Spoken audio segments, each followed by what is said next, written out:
Hi friends, welcome back my channel Ishmaratna creative blogs.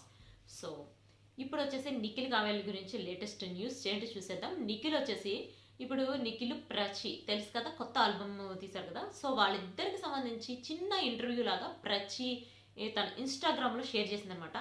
యాక్చువల్గా ఆ interview ఏం లేదు, తనని ఫస్ట్ అప్రోచ్ అయినప్పుడు తన ఫీలింగ్ ఏంటని చెప్పి అడిగాడు అనమాట. యాక్చువల్గా తన ముంబై అమ్మాయి, తనకి తెలుగు అయితే రాదు, మొత్తం హిందీ ఇంగ్లీష్లోనే. సో అడిగితే తను చెప్పింది ఏంటంటే, ఫస్ట్ నన్ను టీమ్ అప్రోచ్ అయినప్పుడు నాకైతే ఫస్ట్ ఏమనిపించింది అంటే ఆ సాంగ్ విన్నప్పుడు నాకు బాగుంది, నచ్చింది అని చెప్పి అనిపించింది. అప్పుడు నేను హౌస్ షిఫ్ట్ అవుతున్నాను. సో అప్పుడు ఒకసారి మాట్లాడినప్పుడు సాంగ్ విన్నాను. తర్వాత ఇంకోసారి మాట్లాడినప్పుడు ఇంకా ఎంత మనీ ఇస్తారు అని మాట్లాడారు. నాకు నచ్చింది, అందుకనే వచ్చి చేశానంటే, అసలు నీకు లిరిక్స్ అదంతా అర్థమైంటే కొంచెం అర్థమైంది. తన ఫస్ట్లో కొంచెం టఫ్ ఉంది, తర్వాత అర్థమైంది చెప్పింది.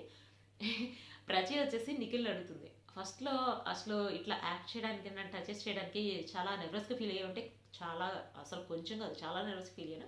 నువ్వు వచ్చి కొంచెం ఇట్లా అట్లా చేయండి కంఫర్టబుల్గా అట్లా చెప్పేటప్పటికి అప్పుడు కొంచెం కంఫర్టబుల్ అనిపించింది అని చెప్పాడు అనమాట Nikhil.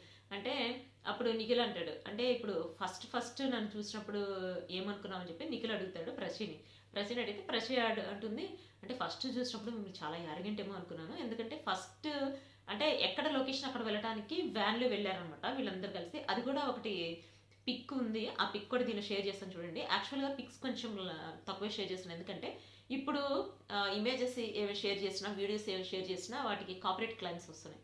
So please cooperate. So ఇక్కడ వచ్చేసి వ్యాన్లో వచ్చారనమాట. వ్యాన్లో వచ్చినప్పుడు తను కొంచెం యారగెంట్ అని చెప్పి అనుకున్నాను, కానీ తర్వాత అర్థమైంది యారగెంట్ కదా, చాలా జోయిల్గా, చాలా కలుపుకోలుగా, చాలా కలిసిపోతారని తర్వాత అర్థమైంది. అంటే ఇంకా ఇలా క్వశ్చన్స్ అడిగారు అనమాట. ఇలా క్వశ్చన్స్ అడిగినప్పుడు యాక్చువల్గా ఒక రీల్ కూడా పెట్టారు. ఆ రీల్ ఏంటంటే, ఇద్దరు మళ్ళీ అంటే ఇక్కడ ఎట్లయితే తేనెల వెన్నెల అని చెప్పి డ్యాన్స్ ఎట్లా వేశారో అట్లానే తన చుడీదార్ వేసుకొని మామూలుగా రీల్లోనే డ్యాన్స్ కూడా వేశారనమాట. దానికి సంబంధించిన వీడియో కూడా దీన్ని పెడుతున్నాను, వీడియో క్లిప్ మాత్రం పెడతాను. సో ఇది వచ్చేసి నిఖిల్కి సంబంధించిన లేటెస్ట్ అప్డేట్. కావ్య గురించి నెక్స్ట్ బ్లాగ్లో పెడతాను. So see on next video, bye.